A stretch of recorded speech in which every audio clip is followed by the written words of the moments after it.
ಮಧ್ಯಪ್ರಾಚ್ಯ ದೇಶಗಳಲ್ಲಿ ಆಗ್ತಿರ್ತಕ್ಕಂಥ ಯುದ್ಧದ ಎಫೆಕ್ಟ್ ಭಾರತದ ಹಲವು ಉದ್ಯಮಗಳಿಗೂ ಕೂಡ ತಟ್ಟಿರ್ತಕ್ಕಂಥದ್ದು. ಅದರಲ್ಲೂ ಪ್ರಮುಖವಾಗಿ ಡ್ರೈ ಫ್ರೂಟ್ಸ್ ಉದ್ಯಮದ ಮೇಲೂ ಕೂಡ ಈ ಯುದ್ಧದ ಎಫೆಕ್ಟ್ ತಟ್ಟಿದೆ. ಅಂದರೆ ಶಿಪ್ಗಳು ಬರದೇ ಇರೋದ್ರಿಂದಾಗಿ ಇರಾನ್ ಸೇರಿದಂತೆ ಬೇರೆ ಬೇರೆ ಭಾಗದಿಂದ ಬರ್ತಿದ್ದಂಥ ಡ್ರೈ ಫ್ರೂಟ್ಸ್ಗಳ ಆಮದು ನಿಂತು ಹೋಗಿರ್ತಕ್ಕಂಥದ್ದು. ಈಗ ಇದರ ನೇರ ಪರಿಣಾಮ ಭಾರತದಲ್ಲಿ ಆಗ್ತಿದ್ದಂಥ ಏನು ಡ್ರೈ ಫ್ರೂಟ್ಸ್ ಉದ್ಯಮದ ಮೇಲೆ ಬಿದ್ದಿದೆ.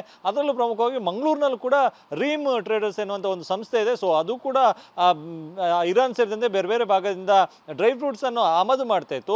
ಆದರೆ ಈಗ ಶಿಪ್ಗಳು ಬರದೇ ಇರೋ ಕಾರಣಕ್ಕಾಗಿ ಆ ಭಾಗದಿಂದ ಡ್ರೈ ಫ್ರೂಟ್ಸ್ಗಳನ್ನು ಆಮದು ಮಾಡ್ಕೊಳ್ಳೋದಕ್ಕೆ ಸಾಧ್ಯ ಆಗ್ತಿಲ್ಲ. ಹೀಗಾಗಿ ಅವರು ಕೂಡ ಸಂಕಷ್ಟಕ್ಕೆ ಸಿಲುಕಿದ್ದಾರೆ. ನಾನೀಗ ಮಂಗಳೂರಿನ ಬಂದರು ವ್ಯಾಪ್ತಿಯಲ್ಲಿ ಇರ್ತಕ್ಕಂಥ ಅವರ ಕೋಲ್ಡ್ ಸ್ಟೋರೇಜ್ ವಿಭಾಗದ ಒಳಭಾಗದಲ್ಲಿದ್ದೇನೆ. ಇದು ಗಮನಿಸ್ಬೋದು, ಇದು ಏನು ಬೇರೆ ಬೇರೆ ದೇಶದ ಇರಾನ್ ಸೇರಿದಂತೆ ಬೇರೆ ಬೇರೆ ಭಾಗದಿಂದ ಏನು ಡ್ರೈ ಫ್ರೂಟ್ಸ್ಗಳನ್ನು ಆಮದು ಮಾಡ್ತಾರೆ.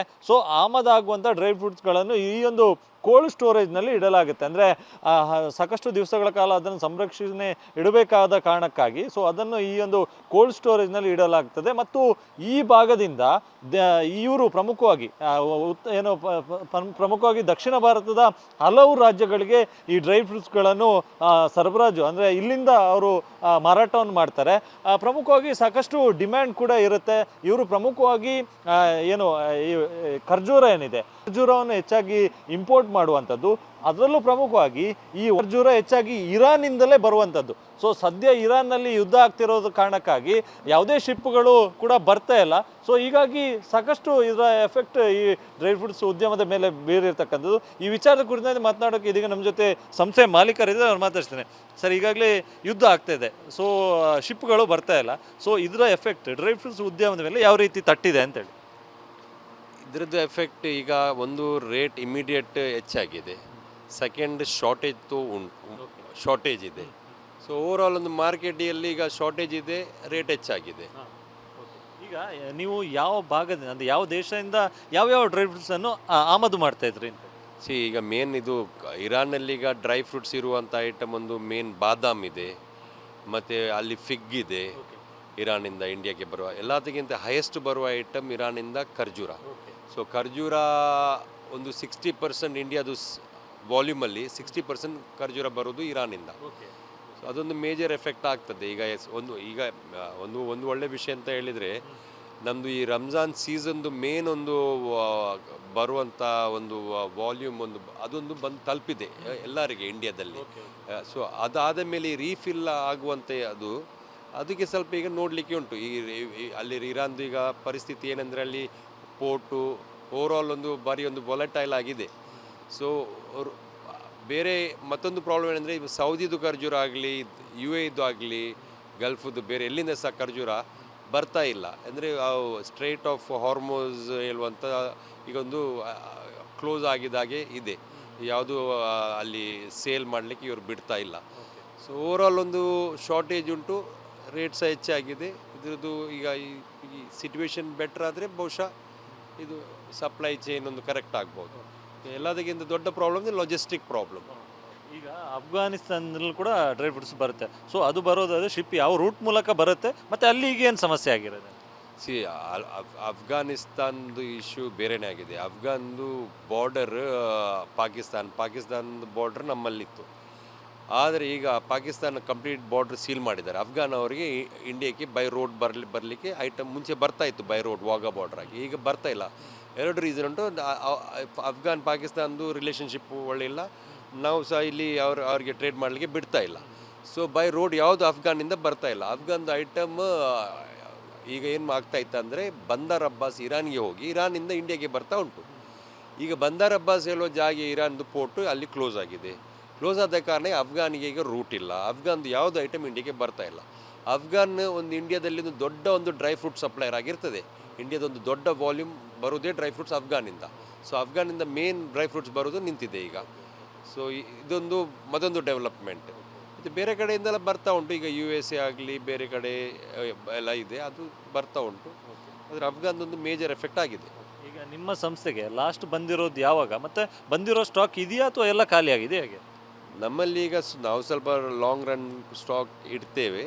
ಆದರೆ ಇದು ಈಗ ಡಿಮಾಂಡ್ ಮೇಲೆ ಈಗ ನೋಡಬೇಕು, ಎಷ್ಟು ಟೈಮ್ ಲಾಸ್ಟ್ ಆಗ್ತದೆ, ಹೇಗೆ ನಿಲ್ತದೆ ಹೇಳಲಿಕ್ಕೆ ಬರಲ್ಲ. ನಾವು ಇಂಥ ಒಂದು ಸಿಚುವೇಶನ್ ಯಾರೂ ಎಕ್ಸ್ಪೆಕ್ಟ್ ಮಾಡಲಿಲ್ಲ. ಸ್ವಲ್ಪ ಅಲ್ಲಿ ಲಾಸ್ಟ್ ಒಂದು ತಿಂಗಳಲ್ಲಿ ಟೆನ್ಷನ್ ಇತ್ತು, ಮತ್ತು ಓವರ್ನೈಟ್ ಇಂಥೊಂದು ಡೆವಲಪ್ಮೆಂಟ್ ಆಗ್ಬೋದು, ಹೀಗೆಲ್ಲ ಪ್ರಾಬ್ಲಮ್ ಆಗೋದು ಯಾರೂ ಎನಿಸಲಿಲ್ಲ. ಸೊ ಎಲ್ಲರೂ ಒಂದು ನಾರ್ಮಲ್ ಒಂದು ಪ್ರೊಕ್ಯೂರ್ ಮಾಡಿ ನಾರ್ಮಲ್ ಹೇಗೆ ಸಪ್ಲೈ ಆಗೇನೆ ಹೋಗ್ತಾ ಇತ್ತು.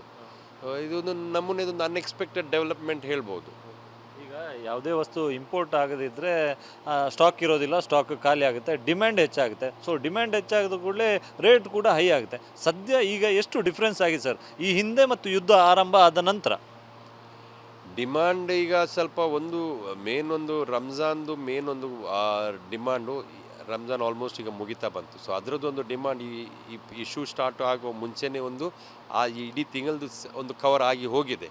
ಈಗ ಡಿಮಾಂಡ್ ಒಳ್ಳೆ ಇದೆ ಖರ್ಜೂರಕ್ಕೆ ಇದು ಇದಕ್ಕೆ ಡ್ರೈ ಫ್ರೂಟ್ಸ್ಗೆ.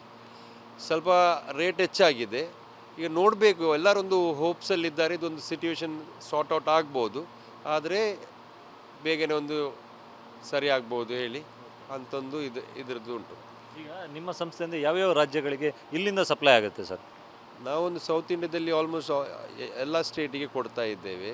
ಅದು ಕೇರಳ ಆಗಲಿ, ನಮ್ಮದು ಕರ್ನಾಟಕ ಆಗಲಿ, ಮತ್ತು Tamil Nadu, Andhra, Telangana, Goa, south India almost all ಸ್ಟೇಟಿಗೆ ನಾವು ಸಪ್ಲೈ ಮಾಡ್ತಾ ಇದ್ದೇವೆ.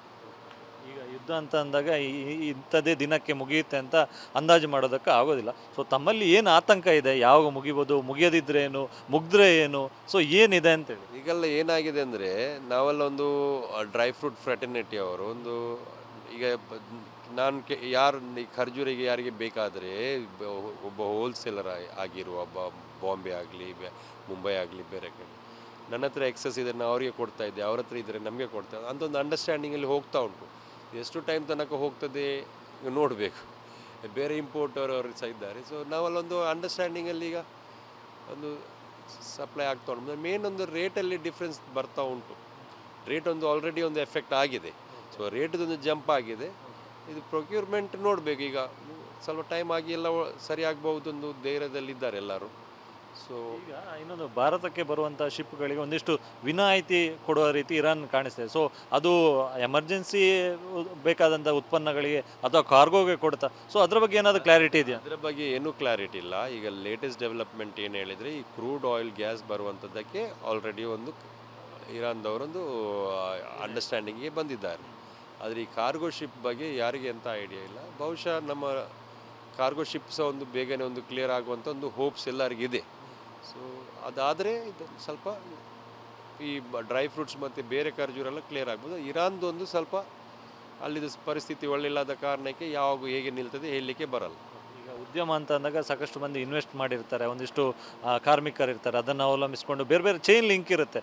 ಸೊ ಈ ಡ್ರೈ ಫ್ರೂಟ್ಸ್ ಉದ್ಯಮಕ್ಕೆ ಯಾವ ರೀತಿಯಾಗಿ ಇಂಡೈರೆಕ್ಟಾಗಿ, ಡೈರೆಕ್ಟ್ ನಿಮ್ಗೆ ಇಲ್ಲಿ ಬಂದಿಲ್ಲ ಅಂದರೆ ಸಮಸ್ಯೆ ಆಗುತ್ತೆ, ಇಂಡೈರೆಕ್ಟಾಗಿ ಯಾವ ರೀತಿಯ ಎಫೆಕ್ಟ್ ಆಗುತ್ತೆ ಅಂತ? ಖಂಡಿತ ಎಫೆಕ್ಟ್ ಆಗ್ತದೆ. ಕೆಲವು ಪ್ಯಾಕಿಂಗ್ ರೀಪ್ಯಾಕೇಜಿಂಗ್ ಉಂಟು, ಅದರಲ್ಲಿ ಇಷ್ಟು ಜನ ಕೆಲಸ ಮಾಡ್ತಾ ಇರ್ತಾರೆ. ಸೊ ನಿಮ್ಮಲ್ಲಿ ಈ ಗೂಡ್ಸೇ ಇರಲಾದರೆ ಪ್ಯಾಕೇಜಿಂಗ್ ಹೇಗೆ ಮಾಡೋದು? ಸೊ ನ್ಯಾಚುರಲಿ ಅದು ಒಂದು ಎಫೆಕ್ಟ್ ಇರ್ತದೆ, ಡಿಸ್ಟ್ರಿಬ್ಯೂಷನಲ್ಲಿ ಎಫೆಕ್ಟ್ ಇರ್ತದೆ, ಎಲ್ಲ ನಮೂನೆಯಲ್ಲಿ ಒಂದು ಎಫೆಕ್ಟ್ ಬರ್ತದೆ. ಒಂದು ಸ್ಟಾರ್ಟಿಂಗ್ ಪಾಯಿಂಟಿಂದ ಲಾಸ್ಟ್ ತನಕ ಬರ್ತದೆ. ಫ್ರಮ್ ದ ಫ್ಯಾಕ್ಟ್ರಿ ಬಂದೊಂದು ಪ್ಯಾಕೇಜಿಂಗ್ ಮಾಡುವ ಒಂದು ಮ್ಯಾನ್ ಪವರಿಂದ ಡಿಸ್ಟ್ರಿಬ್ಯೂಷನ್ ಮಾಡುವ ತನಕ ಆ ಎಫೆಕ್ಟ್ ಬರಬೇಕೆ ಅದು. Thank you sir. ಇದಿಷ್ಟು ಸಂಸ್ಥೆ ಮಾಲೀಕರು ಹೇಳುವಂಥ ಮಾತು. ಸದ್ಯಕ್ಕೆ ಏನು ಬೇರೆ ಬೇರೆ ದೇಶದಿಂದ, ಪ್ರಮುಖವಾಗಿ ಇರಾನ್ನಿಂದಲೂ ಕೂಡ ಏನು ಆಮದಾಗ್ತಿತ್ತು. ಸೊ ಅದರಲ್ಲೂ ಪ್ರಮುಖವಾಗಿ ಖರ್ಜೂರ ಬರ್ತಿತ್ತು, ಅದು ಕೂಡ ಈಗ ಬರ್ತಾ ಇಲ್ಲ. ಸೊ ಇದರಿಂದಾಗಿ ನಮ್ಮಲ್ಲಿರ್ತಕ್ಕಂಥ ಒಂದಿಷ್ಟು ಸ್ಟಾಕ್ಗಳೇನಿತ್ತು ಅದನ್ನು ಕೂಡ ಈಗ ರಂಜಾನ್ ಸೀಸನ್ ಆಗಿರೋದ್ರಿಂದ ಒಂದಿಷ್ಟು ಡಿಸ್ಟ್ರಿಬ್ಯೂಟ್ ಆಗಿದೆ. ಸೊ ಇನ್ನಷ್ಟು ಬರಬೇಕಾಗಿದೆ. ಸೊ ನಾವು ಕೂಡ ಕಾಯ್ತಾ ಇದ್ದೇವೆ ಯಾವಾಗ ಬರುತ್ತೆ ಅಂತೇಳಿ. ಸೊ ಬಂದ ಬಳಿಕ ಈ ಎಲ್ಲ ಸಮಸ್ಯೆಗಳಿಗೆ ಮುಕ್ತಿ ಸಿಗ್ಬೋದು ಎನ್ನುವಂಥ ಮಾತನ್ನು ಹೇಳ್ತಾರೆ. ಕ್ಯಾಮ್ರಾ ಪರ್ಸನ್ ವಿಲ್ಫೇಜ್ ಜೊತೆ ಅಶೋಕ್, TV9 ಮಂಗಳೂರು.